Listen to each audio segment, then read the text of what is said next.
what we'll do is quickly talk about the clinical presentation of bowel obstruction and the investigations that you can do. And then I'll talk in more detail about the specific causes and how to manage the different types of causes for bowel obstruction.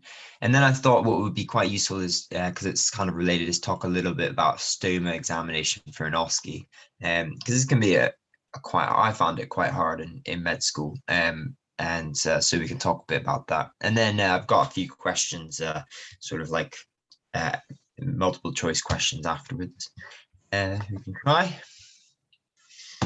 Okay, so we'll just start really. So I know there's different types of bowel obstruction, large and small bowel obstruction, and a bit is made about the difference in clinical presentation. But I actually don't think, in terms of multiple choice questions and in terms of real practice, there's any real difference between the two.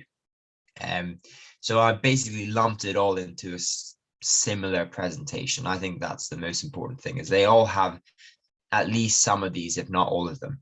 So vomiting is the key one, and you get a lot of referrals from A&E saying this patient's been vomiting for a few days, and that's what they're thinking is bowel obstruction.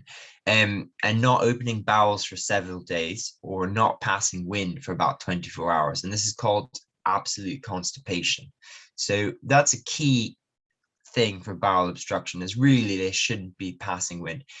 It is possible if you have a small bowel obstruction and you've got still a bit of poo in the colon, then you can probably open your bowels a little bit. But generally speaking, most people who have bowel obstruction in the exams, this is the key thing, is that they haven't opened their bowels and aren't passing wind. Absolute constipation. Most of them aren't hungry. And that's, again, a good sign for someone being unwell. And then they'll have a generalized abdominal pain. Sometimes it will not be super severe, but it will just be, they won't be able to point a focal place. On examination, for the kind of uncomplicated bowel obstruction, you get distended abdomen. It would be tender, but in the kind of uncomplicated first presentation, they may not be a peritonitic abdomen. We'll talk about peritonitis and the signs in a bit. Often people say you get referred someone with tinkling bowel sounds, and it may well say this in the exam, tinkling bowel sounds. So you should try to remember this as a kind of indicator for someone to be obstructed. I mean, in reality, it's extremely subjective. We never listen to the bowel sounds, because the only thing that you could potentially see is absent bowel sounds. That's quite good, but tinkling is almost impossible to actually define. So absent bowel sounds, very important. Tinkling bowel sounds, very subjective. Really quickly, I thought I'd do this on all my talks, actually, is just recap when you have an acute abdomen, the differential diagnoses of the different areas, because I think this is just quite important. This is a very simplified version. It doesn't contain everything, but basically this is what you look for in the MCQs, in the OSCEs, and in real life. So start right upper quadrant, cholecystitis or biliary colic, right flank, renal stones, okay, and right iliac fossa, late appendicitis, and ovarian problems. Then you have epigastric, gastritis, gastric or duodenal ulcer, pancreatitis, umbilical region. Early appendicitis can start there and travel down to the right iliac fossa. Umbilical hernia, that can be easy to miss if that's causing pain. Bowel obstruction, that can be the kind of general point to where patients point to if they have bowel obstruction, is umbilical region. Suprapubic, urine infection, and then pelvic inflammatory disease, endometriosis, kind of ovarian, uterus things. Left upper quadrant, nothing really presents with left upper quadrant pain. Sometimes you can get a little bit of ulcer or gastritis causing, but really nothing causes pain there. Left flank is renal stones, and left iliac fossa is diverticulitis, and again, ovarian problems. And one thing I haven't mentioned for the right and left iliac fossa is always ensure that you rule out an ectopic pregnancy for those two. That can also be where these present. This isn't an exhaustive list by all means. It's just a generic thing where your mind should be thinking. They say left iliac fossa, you're thinking diverticulitis or ovarian problems, these kind of things, just to help direct your mind. So going back to the patient with bowel obstruction, what are the first investigations you want to do? So urine dip is key, and make sure you do a pregnancy test as well. You need to rule that out straight away. Urine dip, you're looking for whether they have blood in the urine. That might suggest sometimes you can get a renal stone that causes a bit of, unclear pain like that, or urine infection can often cause very similar symptoms. Erect chest X-ray, looking for any signs, easy signs of perforation, so you get air under the diaphragm. Sending off blood, so full blood count, urea and electrolytes, bone profile, LFTs, CRP, lipase, INR, and also surgical patient, you want 2 grouping screens in case they go to theater. Most of these are they're not diagnostic of a bowel obstruction or really surgical problems, except for the lipase, but you're getting a baseline of their kidney function, of their electrolytes, and you're also understanding with CRP and FBC how sick they are, how high is their inflammatory markers. An abdo X-ray to look for dilated bowel loops, and then almost all of these patients will need a CT. That is the gold standard investigation for bowel obstruction. So some good old X-rays. So we have 2. So on the left X-ray is an example of small bowel obstruction. So you can see there's a couple of things you can bear in mind when looking at X-rays. The first are the plicae. Well, the first are the lines that you have to look at. So you want to make sure when you're looking at the X-ray, is this small bowel or is this large bowel? So the difference between small and large bowel, I'm sure you have learned this before, is the small bowel, the lines that go across the bowel go completely across. They're called plicae circularis or valvuloconventes, and they don't go halfway across, they go completely across the circumference of the bowel. So as soon as you see that, you can be confident this is a small bowel. And and you can see also that the loops here are dilated. So they're visible. You can see you can see the course of the small bowel. That's quite a nice sign to be. When you can so clearly see the course of the bowel, that indicates that they're dilated loops. And you can also measure it. So measuring, I think it's more than 3 centimeters indicates it's dilated. That's a bit of a subjective thing. It's not always clear, but I think just the pattern recognition is key, looking at it. And then on the right hand screen, you can see distended large bowel. And the difference is that the lines you can see do not pass through the circumference of the bowel. They only go about halfway. Hausdry, they're called, and they're just the folds. So that's the way you differentiate between small bowel and large bowel. And again, you can see this is quite clearly dilated. You can again see the course of the bowel. That's not a good thing. If you can really clearly see the course of the bowel, then something's going wrong. That's how I read it, really. Then we'll go to a CT scan. So this is a CT scan of a small bowel obstruction. So we'll start on the left, which is an axial image. And you can see here that the bowel loops, small bowel, are quite enlarged, dilated. Now, how do you know they're small bowel? It's not difficult on a just single plane film. And the best way to do it is to follow the loops of bowel down. So literally go from the stomach, you follow the duodenum, jejunum, ileum, you're following the whole small bowel until you see it's dilated. And then on the Right image, this is the coronal, and you can see as well, it's just a nicer way to see these dilated loops. We could potentially go through some of the other features of a CT scan right now, just so you're orientated to things. So on the left screen, we'll go back to the left screen. You can see the vertebrae at the back, and in front of it, which is the white kind of circle, is the aorta. And then you can, when you're going through the CT, you'll be able to differentiate the branches coming off of that.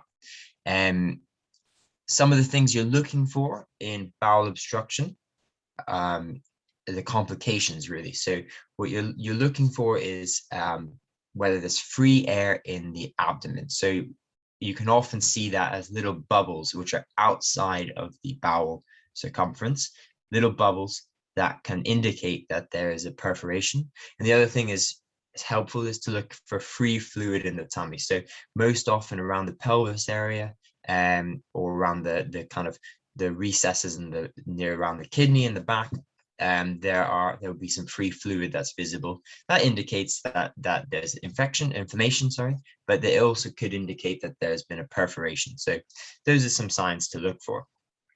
Now, often when radiologists report a bowel obstruction, the thing that can indicate to them that it's an obstruction rather than a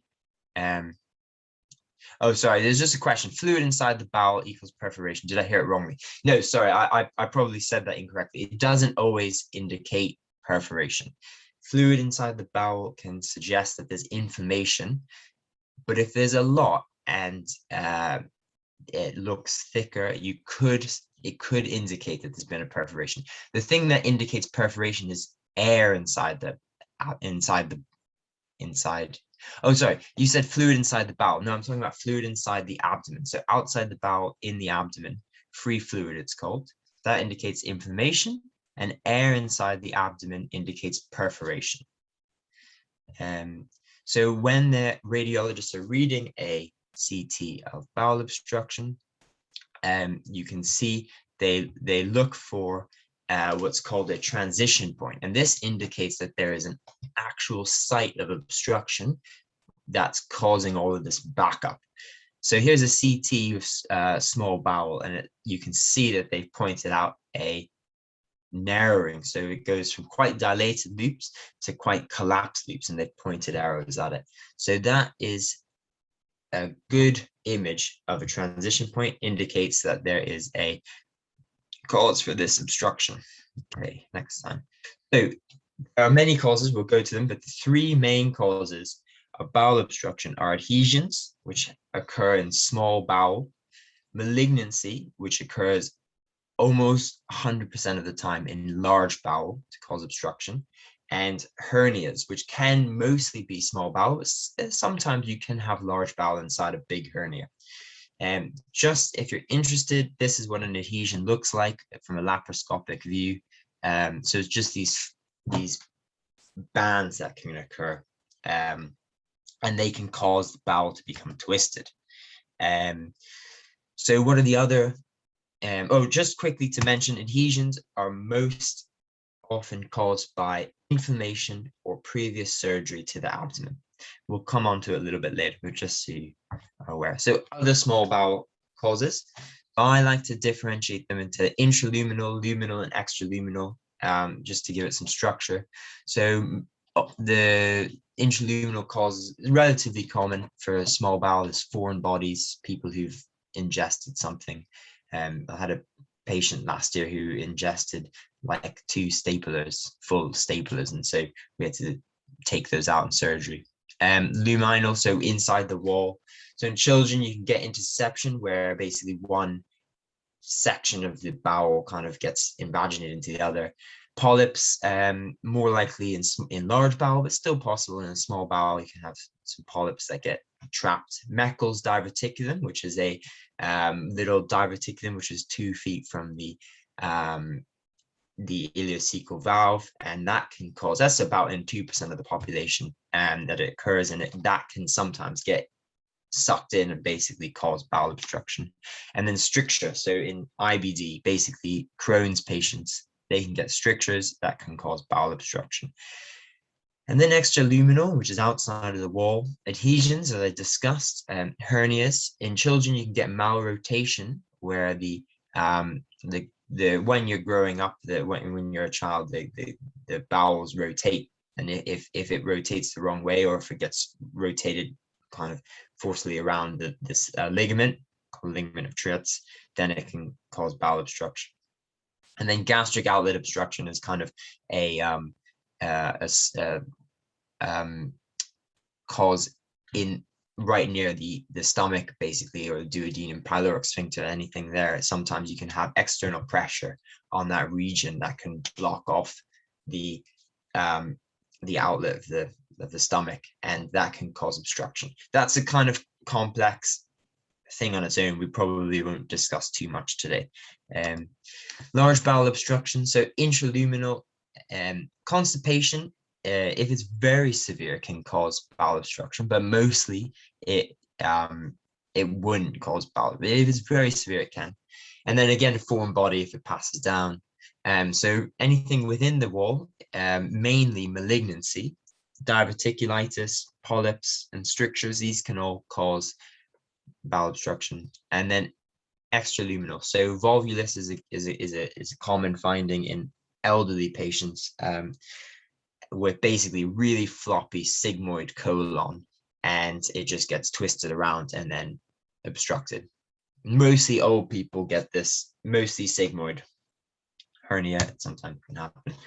So we'll just quickly talk about what does it say. I think you may have heard the term closed loop obstruction. So it's basically all to do with the competent or incompetent ileocecal valve.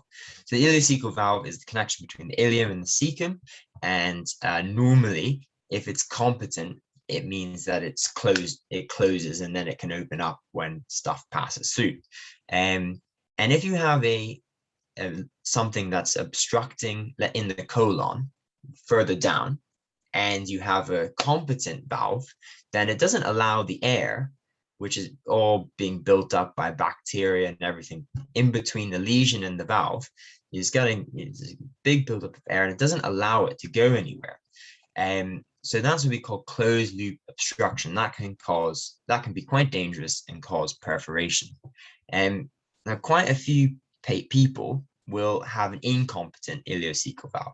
I don't know why. I think people are just born with it, potentially. I don't know, but a lot of people do have incompetent ileocecal valves, which means that if they have a obstruction in the colon, it does allow the gas and the fluid and the poo to back up to the ileum, which is actually a good thing because it relieves the pressure. And in that scenario, they may have things like vomiting. But if you had a competent ileocecal valve, you were less likely to have vomiting. I hope that makes sense. So, all obstruction, immediate management. How can you assess the competency? This is a question. How can you assess the competency of someone's ileocecal valve? Now, there may be special tests. I don't know if a barium enemas or swallows can help, but the main way you can know that someone has an competent ileocecal valve is by looking at the CT. So if you have an obstruction of the large bowel and you have a bunch of fluid and a distended bowel, and then it stops really at the ileocecal valve, that indicates that it's competent. But if you have continuing obstruction past the ileocecal valve into the small bowel, that indicates it's incompetent. Fine. Immediate management, all obstruction. So the first thing is the NG tube for all patients to make sure their stomach is decompressed, because these patients are at risk of vomiting and aspiration, and they can die. I've seen it happen where someone vomits with bowel obstruction, they have a big aspirate on it and they die. So it is very important they have a NG tube with regular, and where you're regularly aspirating through the NG tube. Nil by mouth, IV fluids. So this is the mantra for bowel obstruction: drip and suck. So drip and NG tube is suck. catheter for fluid balance monitoring. And the other thing I didn't put here, but is important, is to start thinking about nutrition. Nutrition is important for this because they may be off food for a while. So things like whether they need enteral feeds, whether they can have parenteral feeds, these kind of things you have to start thinking about very early on, get the dietitians involved.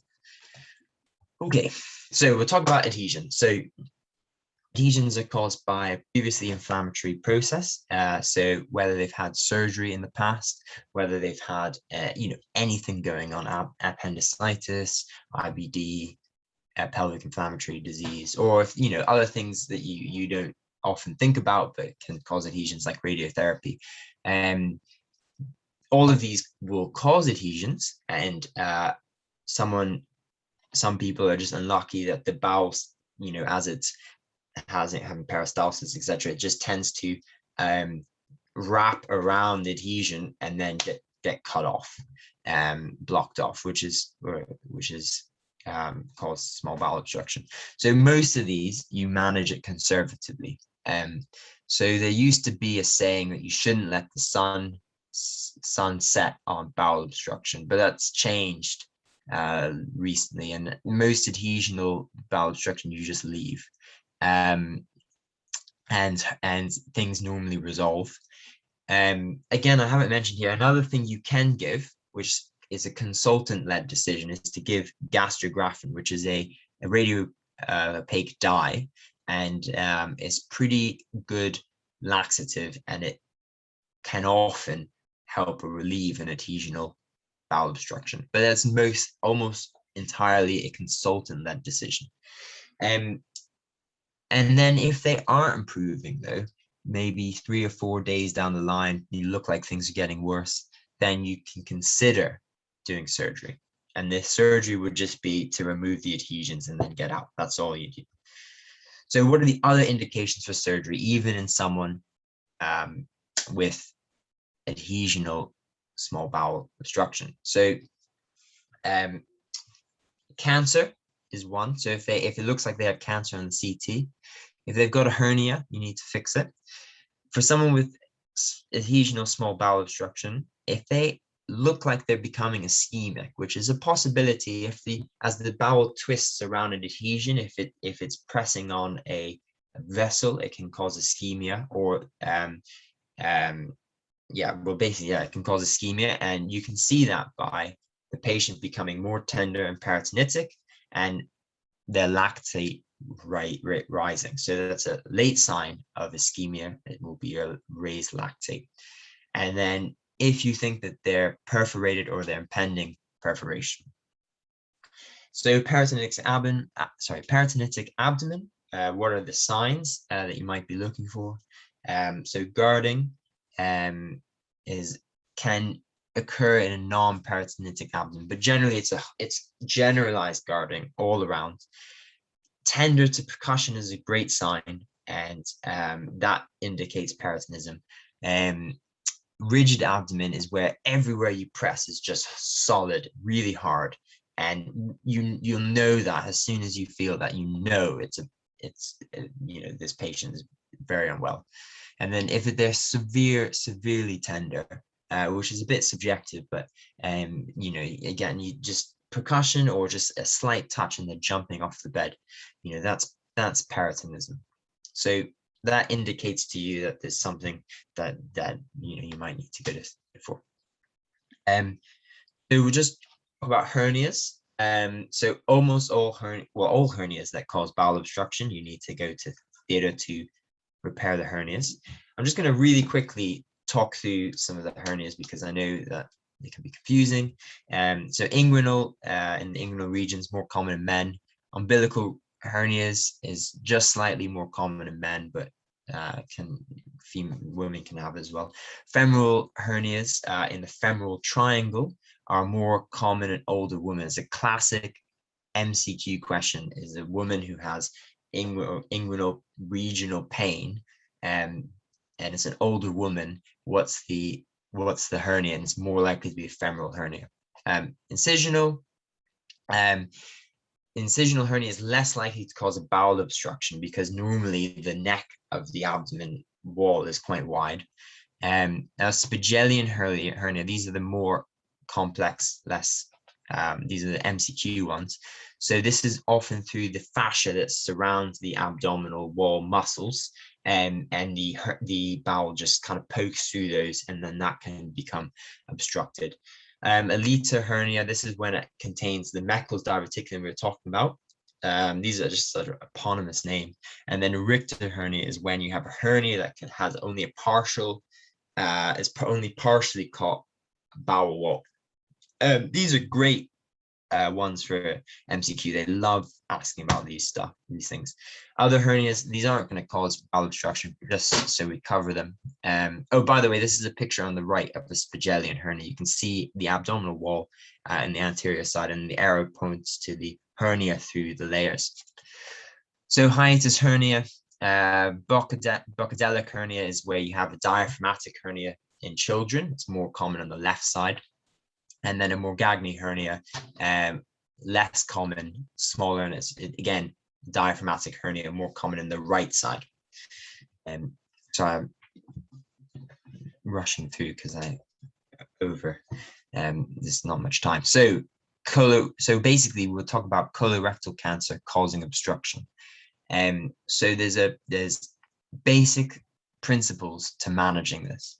So if you have colon cancer that's causing obstruction, then the aim is in surgery to resect the cancer and either defunction with a stoma or create an anastomosis. Okay, so in the primary surgery, you will remove the cancer. However, if you have rectal cancer that's causing obstruction, then you don't remove the cancer in the primary surgery. You just make a stoma. The reason is rectal cancer is extremely surgically challenging to remove. And when there's a bunch of inflammation, it makes that operation even more hard. And the other thing is that rectal cancer can be reduced in size with chemoradiotherapy. So you just do a stoma to defunction the person, and then you'll come back at a later date to resect. General principles with cancer resection is follow the lymph nodes all the way up to the kind of tributary of the blood supply. So you want to get you get the whole blood supply that's relevant to that bowel. And if you placed a stoma, you can normally, and you've resected the cancer, then you can normally revise this and make an anastomosis after about 3 to 6 months. And if you're really worried about the health of a distal anastomosis, you can put a loop ileostomy, which basically diverts that flow of stool. So quickly about different surgeries, okay? So these are cancer surgeries. So the difference is they're not IBD surgeries, they're cancer surgeries only. So right hemicolectomy is where you take the ascending colon up to the hepatic flexure. Now that can be extended into what's called an extended right hemicolectomy to include all of the transverse colon, okay? And it can include as well the splenic flexure. There isn't really commonly a left hemicolectomy. It doesn't really happen. Instead, if you look at the lower diagram, you can instead it's basically a Hartmann's or a low anterior resection. So what that includes is the sigmoid colon and any extent of the descending colon. So the Hartmann's is basically the same procedure, except you really put an anastomosis in a low anterior resection and you just put a stoma in the Hartmann's. So roughly, I mean, so the Hartmann's is basically you remove the sigmoid and you can remove as much as you need to of the descending colon, and then you put a stoma. And a low anterior resection is when you remove the sigmoid and the upper bit of the rectum, and you can remove a bit of descending colon as well, and then you make an anastomosis. That's the basic principles. A bit more complicated than that, but that's the basics, so you understand. And then abdominal peritoneal resection is where you basically you remove the whole thing. So you're removing the sigmoid colon all the way down rectum and anus. So you just create an end colostomy, and you close up the perineum. Okay. The causes of surgery, just quickly what you do. So diverticulitis mostly is in the sigmoid, so you'll do a Hartmann's. A volvulus, you can decompress it with a sigmoidoscopy or flatus tube.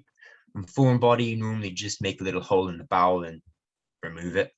Malrotation, there's something called the LADS procedure. That's a common MRCS question. Not basically, you're just taking down the adhesions around which the bowel rotates, so to help it rotate back. Intussusception, you basically inflate it with air, and it should resolve. And then gastric outlet obstruction, I mean, you have to treat the cause that's causing it. So if it's a foreign body that's pushing against the pyloric sphincter or the duodenum, then you have to remove that. Pancreatitis is one common cause. Right, we'll move on to stomas quickly. So you do first in examination, you do everything as you normally do in terms of introduction, get their consent, wash your hands, all of those steps that you get points for. Then have a look. So you want to get good exposure, get them to take their shirt off, and you want to speak to the examiner as you're going through, right? So location. So right iliac fossa is almost always an ileostomy, okay? And left iliac fossa is almost always a colostomy. It can be different. You can put an ileostomy on the left, and you can put a colostomy on the right. But in general terms, that's where they are, okay? You're looking at the stoma itself. Is it a single hole or is it two holes, a double lumen, okay? That's, you can just describe, so is it, can you literally see one hole or two holes, and they'll be happy with that. Spout, so the ileostomy is spouted, which means it comes off of the skin, and that's because the ileostomy contents can be quite what's the word? They can be irritating to the skin. So if you spout it, it just makes it a bit nicer for the patient. Colostomies, you can have, they are normally just flush with the skin because it's not irritating. And then looking in the stoma bag, what's the content? So you're looking at the color. So ileostomy or ileal content is normally kind of very liquidy and green, and quite liquidy, and it can be, you need to make sure that, look at the volume. So is the bag full, is it empty? Colostomy is normally just like formed stool, so it looks exactly like normal stool. And then look at the skin around the stoma, peristomal skin, so looking for any erythema. If there's a fistula, that can sometimes form there. And then finally, peristomal hernia, so just feel the area around the hernia and ask them to cough to see if there's a hernia. Complications of stoma. So peristomal hernia is quite a common complication. The reason is just because you have a hole through the abdominal, you have the abdominal wall hole, and then you can, the bowel pushes through basically. So very common, very hard to treat. Prolapse, so sometimes the stoma can prolapse through the hole, that might need to be revised. Stenosis, so can be quite a thing that a lot of surgeons are worried about. So stoma nurses quite often will place these like little internal rings to keep the stoma open. So infarction, if you accidentally like cut or tie off the blood supply to that area of bowel, and then you make the stoma with that bowel, then it can die, and that would be pretty disastrous. You'd have to go back to theater. That's something that no one really wants. High output is quite common surgical admission. Ileostomies, because it's so liquidy, can become quite high output. They can lose a lot of fluid. And then looking at the skin, so erythema. And then pyoderma gangrenosum is a good old MCQ question. That's just basically ulcers around the stoma. Okay. So just to recap, so bowel obstruction presents with vomiting, abdominal pain, and absolute constipation generally. Most common adhesions, hernias, and cancer. That's just, you have to make sure you know those 100%. Adhesions normally managed conservatively unless there's a risk of ischemia or perforation. Colon cancer, you resect and anastomose, the same surgery if you can. And rectal cancer, you just defunction. You don't resect the cancer. Ileostomy, normally right-sided, and spout, water, green contents, and colostomy is left-sided, and normal stool. Okay, finally, sorry, I know we're late, I apologize. We will do these questions. So, okay, I'll just read out. The 72-year-old presents with, here we go, pulse. Okay, so I'll launch it. Okay, so 72-year-old presents with vomiting, colicky, abdominal pain, absence of flatus, never had surgery to abdomen. Abdomen's distended, non-tender, and tympanic. Plain X-ray reveals distended loops of bowel, but no air seen in the colon. So what might be the cause?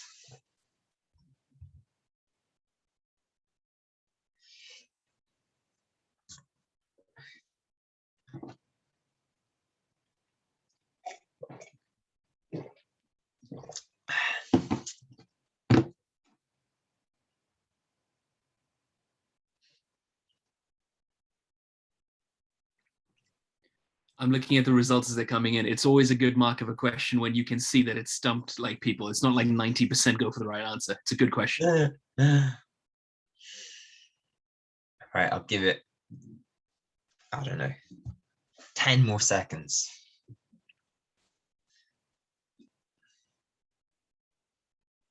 People are umming and ahhing between cecal, 66 answered, excellent, well done. So cecal carcinoma and duodenal carcinoma, they're almost neck and neck. So the answer is cecal carcinoma. It's not an easy question.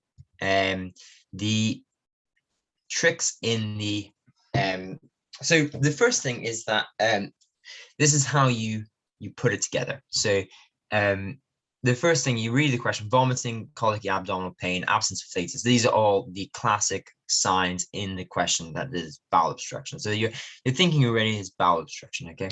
Never had surgery to abdomen, so it's not likely to be adhesions. That's not true, but these are the MCQ. This is how you do the MCQ. These are absolutes in the MCQ. So abdomen's distended, non-tender, tympanic, all signs, again, bowel obstruction. So plain abdomen reveals distended loops of small bowel. So you're thinking the small bowel, basically the whole of the small bowel is distended. So there's small bowel obstruction, but no air is seen in the colon. So that indicates that the colon is still passing, you're still able to pass flatus and poo through the, from the colon. So that's collapsed. So there's no obstruction in the colon. So it is small bowel obstruction. Now, cecal carcinoma and duodenal carcinoma. Basically, duodenal carcinoma is very rare and doesn't really, cause bowel obstruction. It doesn't really cause obstruction. I think there isn't really, it's so rare that we don't really consider it for this type of thing. Cecal carcinoma, though, would be at the right place to cause obstruction and also allow the rest of the large bowel to decompress. So if you have cecal carcinoma, obviously you'll get all of the small bowel, but the rest of the large bowel will be able to be decompressed. Gastric carcinoma, yeah, is a thing, but it wouldn't normally cause obstruction. And then pancreatic carcinoma, it could cause a gastric outlet obstruction, but wouldn't normally cause small bowel dilatation. And then rectal carcinoma is, again, could be, but you would normally get dilation of the large bowel, as well as, you could have small bowel if you had a incompetent cecal valve. Okay. So I've shared the results, and then how do I get to the next question? Stop sharing. Okay, fine. So here you have an X-ray, and there's a contrast to the X-ray. And so this is the question. What structures can you see in this radiograph?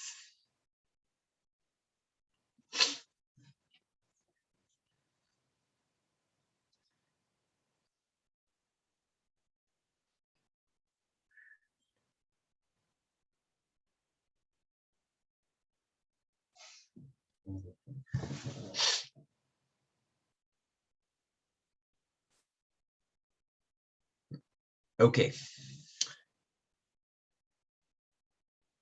Almost there. 67, 68. We're still going. Okay, so let me show you the results, actually, share results. So most people put valvula conventes, which is right. The other name for this plicae circularis, both very difficult names to say. Tinea coli, this is the strands on the large bowel that go along the length of the bowel. So they're not circumferential, they're longitudinal. And there are 3 tinea coli in the large bowel. Incidentally, this is why you get diverticulitis in large bowel more, because you have just these longitudinal strands. In between those, the bowel is slightly weaker, which then allows you to have these little out pouches and wrinkles, as it were, of the bowel. Whereas in the small bowel, there's many more longitudinal muscles, so to prevent those. House dry are the folds of the large bowel, and then linea aspera, I think, is the line on the femur. I just threw that in to see. But the linea alba, which can be very easily confused, is the line in the abdomen around the umbilicus when the rectus sheath transforms from an anterior and posterior sheath to a just anterior sheath. There's many lineas, they're always very confusing to name. Okay, next one. So, sorry. So, which clinical feature is most likely to be absent in a closed loop obstruction?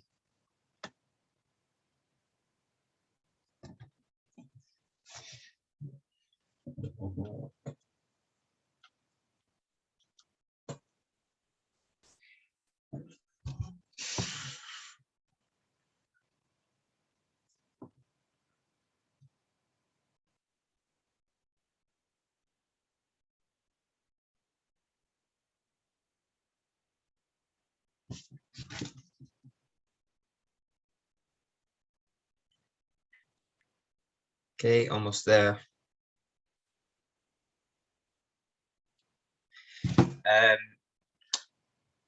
Pretty much there. 73, 74. Okay, I'm going to end it in 2 seconds. Okay, so most of you put vomiting, and that is the correct answer. The reason is because I know it's this concept of the ileocecal valve is very confusing. I personally find it confusing. But if it's a competent valve, which means it's working correctly, it's closing off. And when it closes off and you have a distal down the line obstruction, that then creates this closed loop, which prevents any air and stool and liquid from passing back up into the small bowel, which then prevents any, well, it means it's less likely to have vomiting. The thing is, though, after a while, this is a bit of, after a while, you could still have vomiting as the person continues to eat and it doesn't go anywhere. You can vomit, but you're less likely to, because you have that, there's something preventing all of that inflammation, liquid and air from coming back up. So that's why it's less likely to have vomiting. Absolute constipation is basically, I know you said basically in the MCQ world, you definitely have absolute constipation with bowel obstruction. Abdominal distension, you probably would have, and abdominal pain you probably would have as well. Okay. Okay. I'll get to these questions in a bit. Fine. So next question is, what is the indication for surgical intervention in bowel obstruction? What is an A indication in it?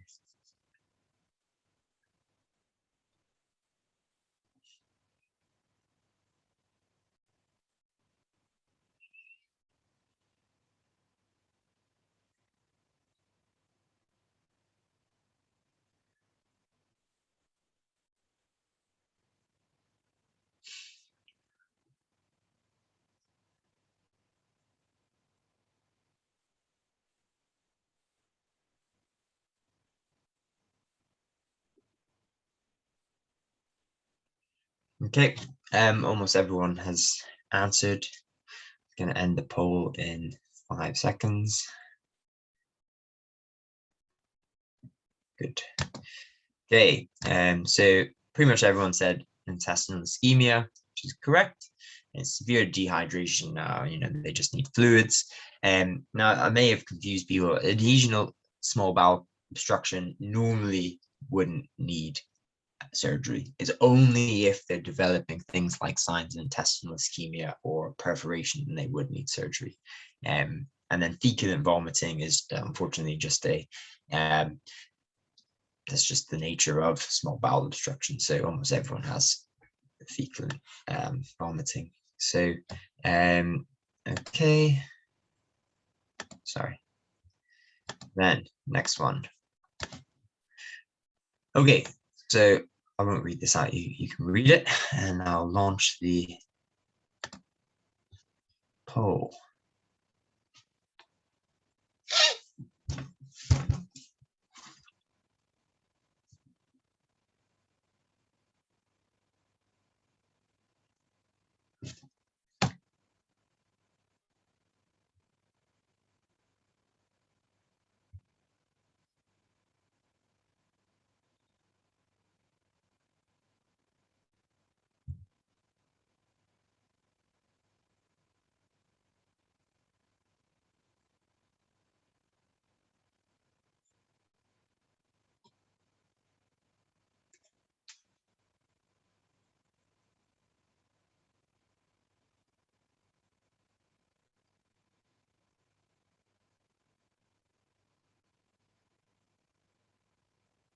This is quite a hard question. And it's not really related to, well, I don't know.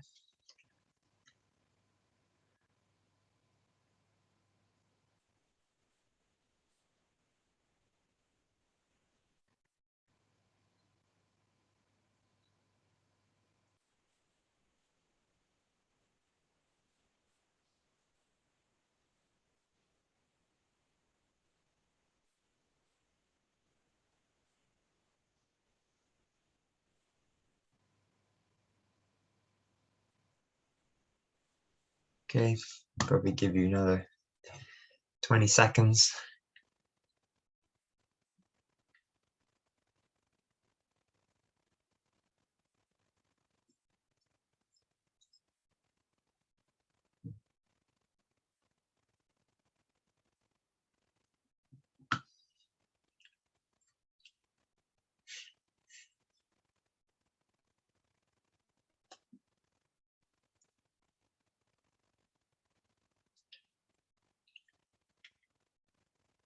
All right, I'll start talking to you. You can keep answering if you want to. So 91. This is what are you thinking when you read this? So 91-year-old man. Okay, first he's pretty old, and then he's got sudden onset abdominal pain. So sudden onset. You're thinking there are a few things that cause sudden onset. And quickly scanning through the results, the things that really stand out are mesenteric infarction and leaking AAA. Those are the things that you should be at the top of your mind. And not to say that the others can't cause it sudden, but sudden onset abdominal pain. Of these options, the two things that are top of your mind are mesenteric infarction and leaking AAA. Pale, cold, and clammy, good signs of being septic or shocked. Blood pressure's 98/68, which is quite low.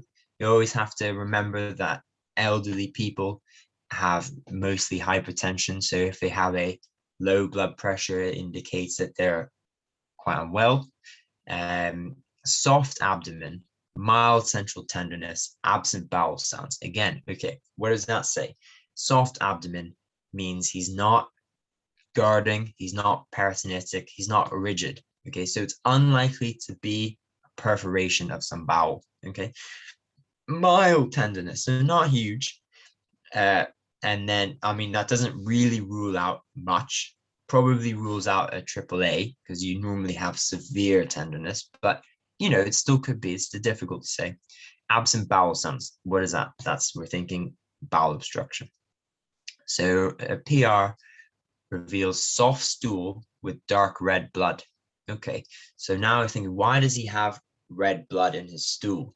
And in a way, that's the thing that for me rules out a AAA, because, and it's a bit of a weird thing to think, but you don't get two things that happen at the same time. You know, you wouldn't get, particularly in real life and also in an MCQ, you wouldn't get someone who had a AAA and is also having PR bleeding. That's a bit weird. So the fact that he's got some PR blood in the MCQ world just completely rules out for me AAA. And the other ones, yeah, you can have a bit. I mean, toxic megacolon, yeah, you definitely could have a bit of blood. Small bowel obstruction, unlikely. Sigmoid volvulus is unlikely to have PR bleeding, but mesenteric infarction, yes, you could have ischemic bowel bleed. Okay, and then arterial blood gas, pH is a bit acidotic, bicarb's pretty low, and basic cess is quite large, quite low. So why is his pH low when his bicarb is also quite low? That signifies to me that there's a metabolic acidosis, and it signifies to me that they haven't put it, but his lactate could be high. Okay, and then all of this is coming together: acute onset, bit of PR bleeding, old man, and oh, the other thing I didn't say is his pulse is irregular. Okay, irregular pulse, AF. Okay, AF people more prone to clotting. The clots can go to your head and stroke, but you can also get clots to your SMA, your IMA, you know, and they can cause infarctions, and you can get ischemic bowel. So basically, all of this, in my mind, points to mesenteric infarction. Not an easy one, and most of you, I'll show you. Most of you got it, but I think it's not easy. All right, so we'll get to the final question. Okay, you'll read. You can read this.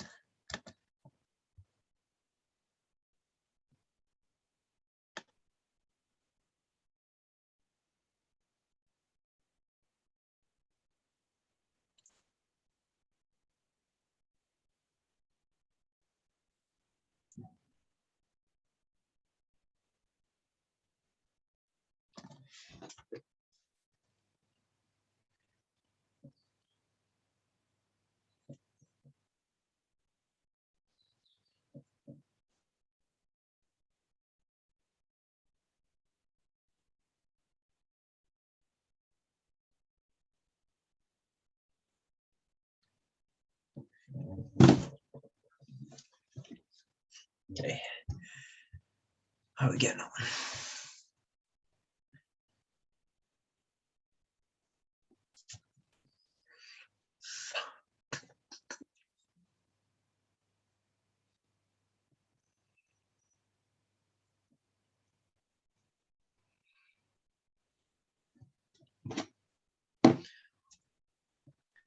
This is like a genuine real life. Like I've seen this multiple times in my real life as a doctor.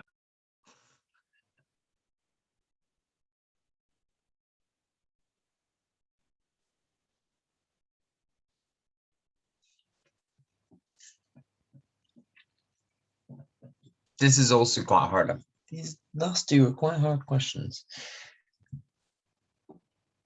And they're not, you know what, this is the classic thing with MCQ, is you might narrow it down to one or two things, but it's can be quite hard to make that final decision.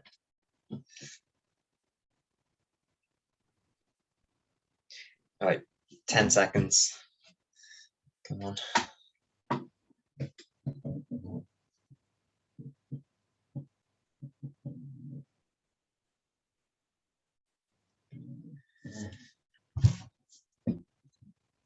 All right, I'll start talking through. You can keep answering if you want to. So let's just go through the same thing, picking out the important points. 65-year-old ED, nausea, vomiting, severe abdominal pain, right? Past history. So he's had prior colectomy.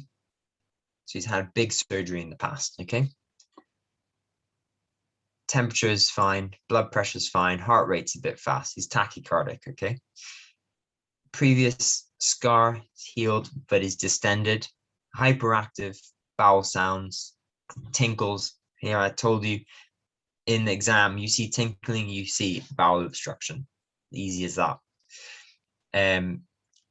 Right upper quadrant tenderness, palpation.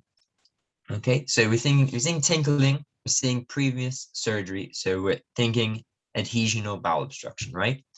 That's just the signs that you gotta see, and you gotta just make that diagnosis.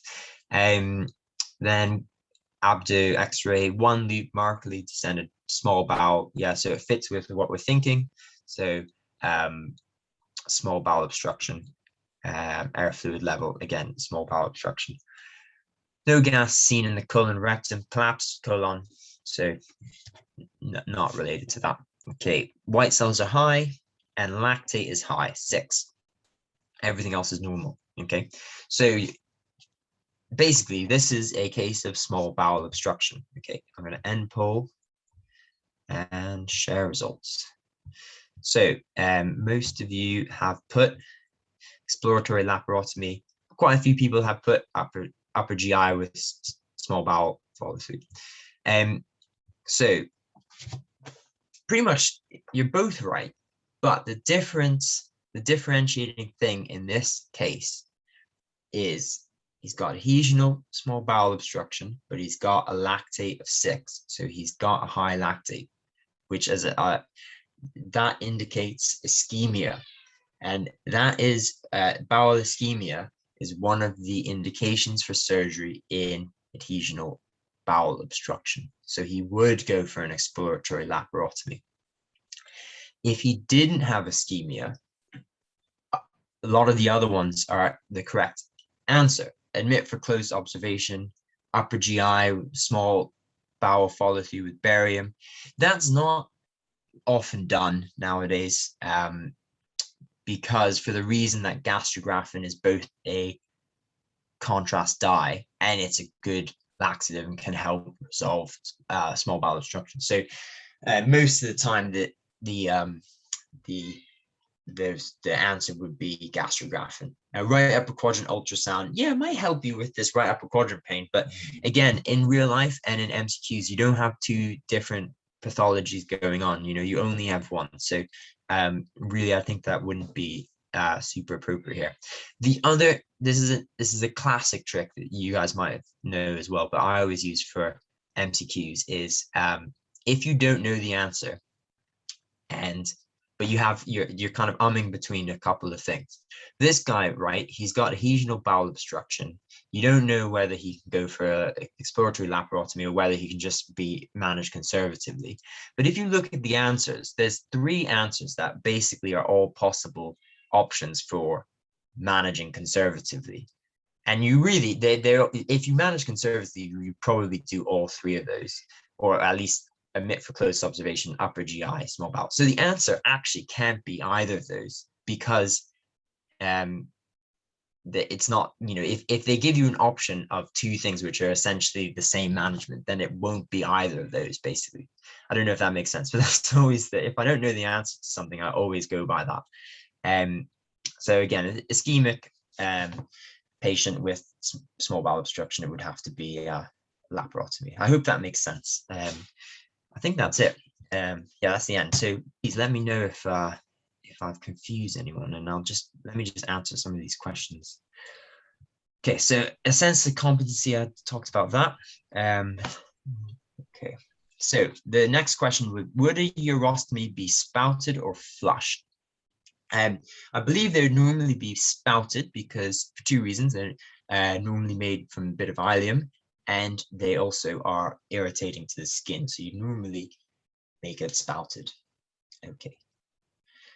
Why do you not resect in rectal carcinoma? So the reason is that rectal cancer resection is a big operation. So normally would be an abdominoperineal resection, which can be up to 6 hours, and it's technically very difficult. You're leaning down into the pelvis. It's very dark.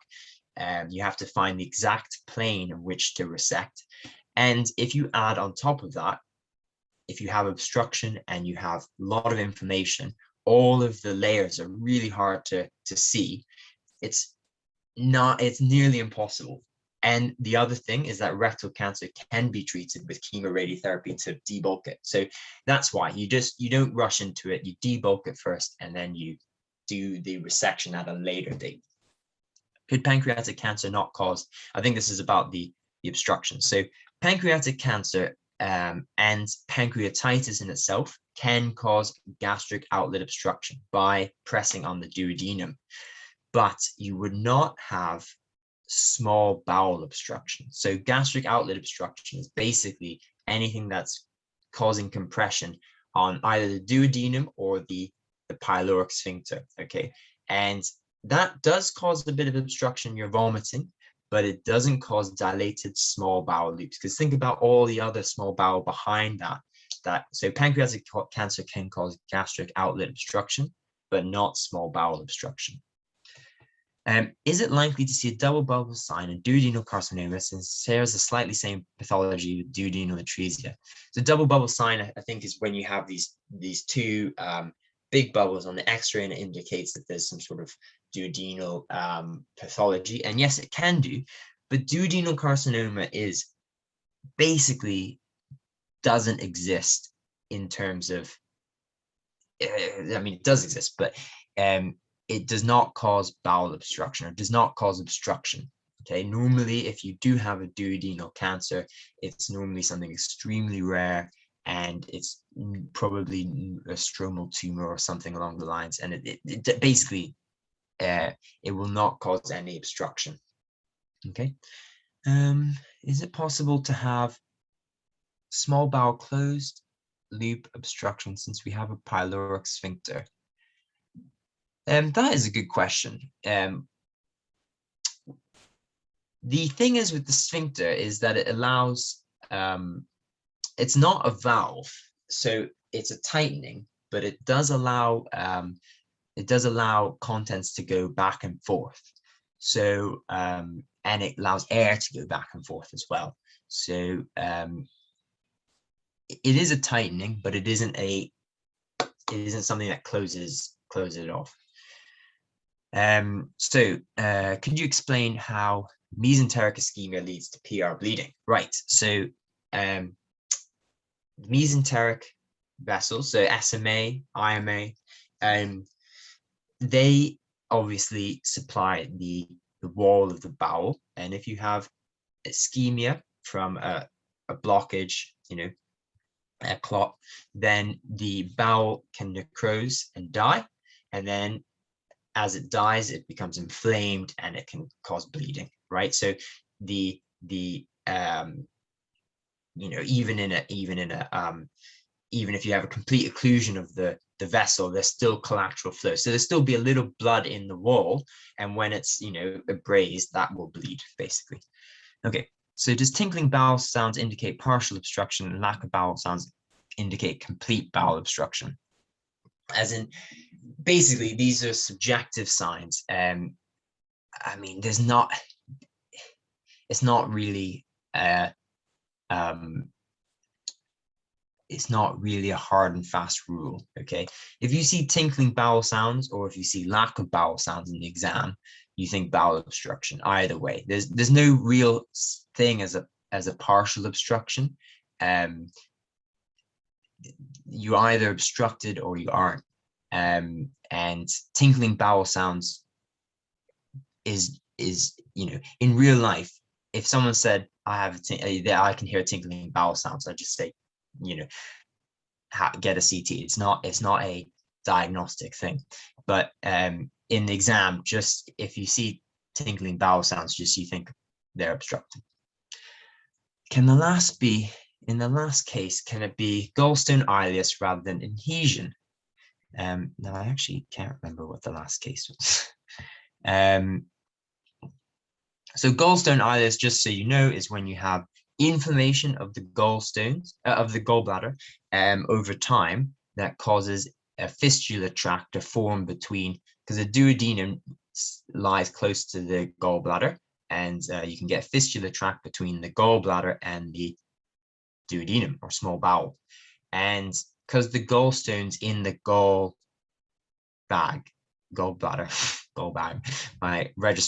my friend calls it gallbag. The gallstones can be quite large. So if they pass through the fistula tract, they then can cause obstruction, and that's called gallstone ileus, which is a nice diagnosis if you ever make one. So it could, yeah, of course it can cause obstruction. I should have mentioned that as a cause of obstruction.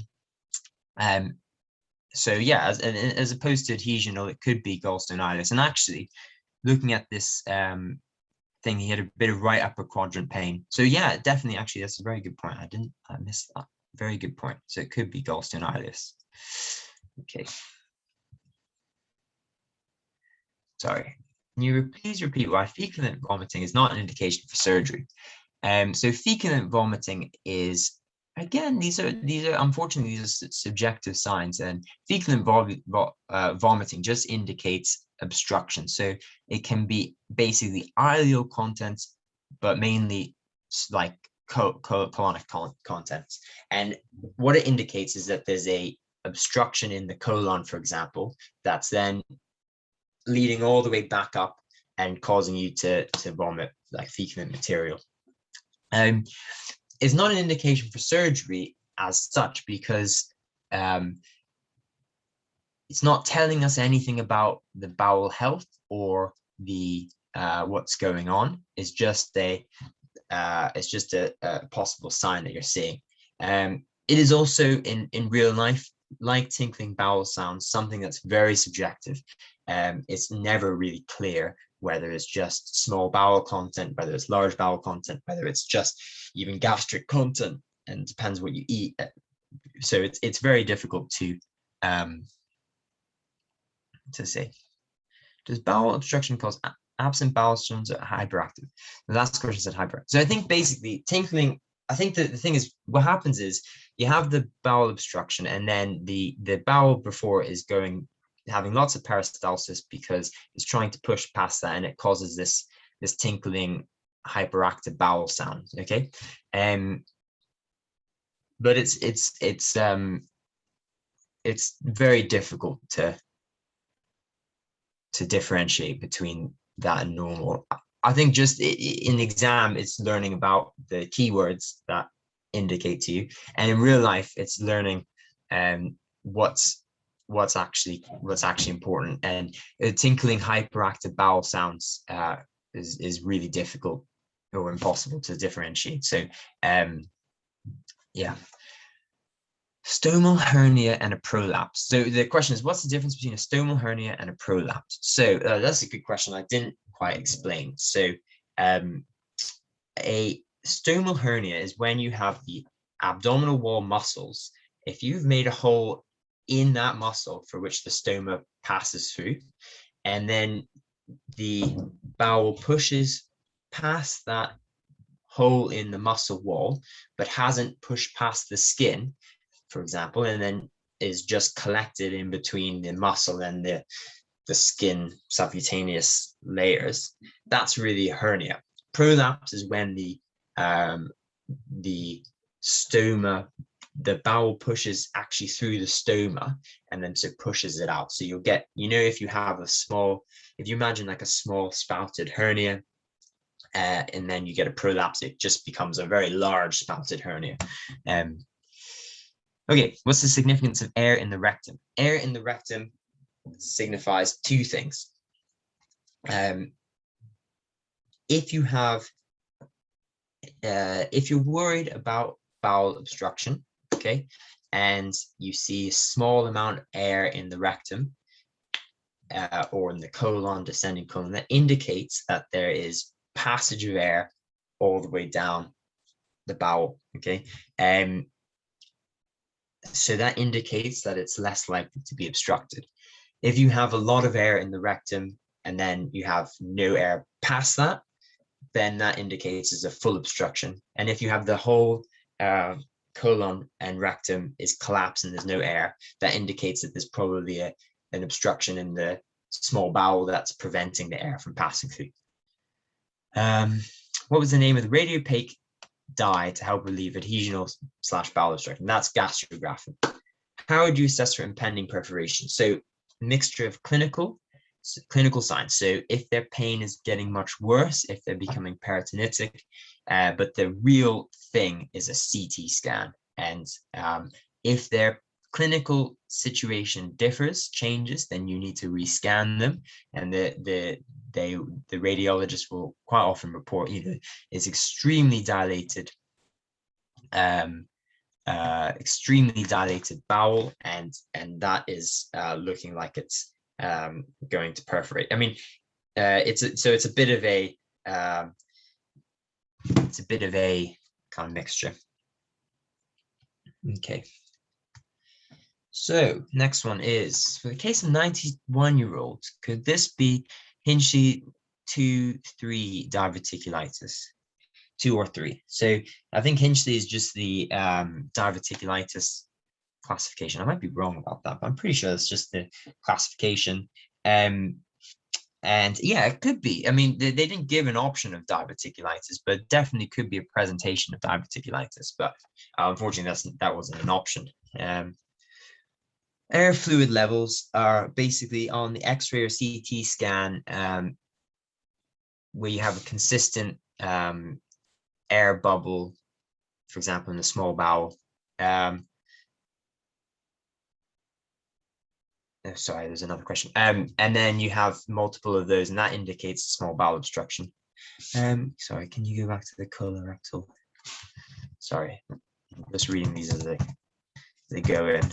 So I'll go back to the colorectal resection slide.